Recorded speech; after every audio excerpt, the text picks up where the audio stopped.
Hi, I'm Shannon from Smarter Travel, and today we're going to be attempting to make hand sanitizer with household items. If you like this video, be sure to click the thumbs up and subscribe and comment below if you try it out.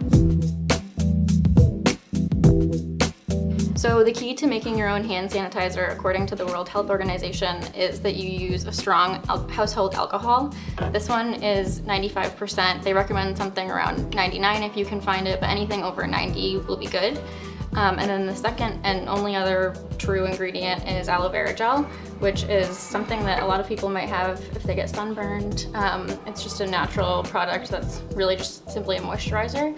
So combining those two things will give you a good hand rub that will neutralize germs, and you can bring it on the road with you. You can make it in a big batch. It saves a lot of money. It's also very natural, so anyone with sensitive skin might appreciate it, and anyone who can get their hands on sanitizer.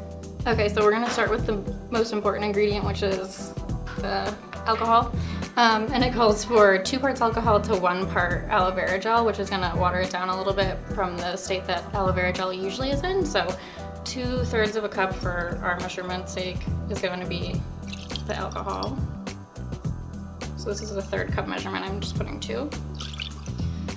And then we're gonna go with 1/3 of the aloe vera gel.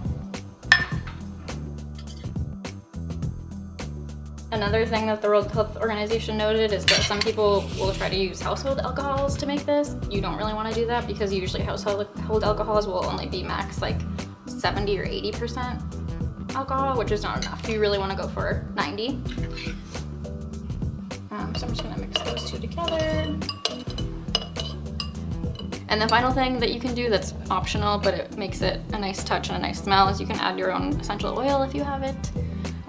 I have lavender oil, so we're making like artisanal hand sanitizer. Home recipes call for like 8 to 9 drops of it, just depending on how much you make. That was like 6. You can use pretty much any essential oil that you'd like. And that's pretty much it. We have our own homemade hand sanitizer. Leave any comments below with questions or if you tried it at home yourself. Thanks for watching.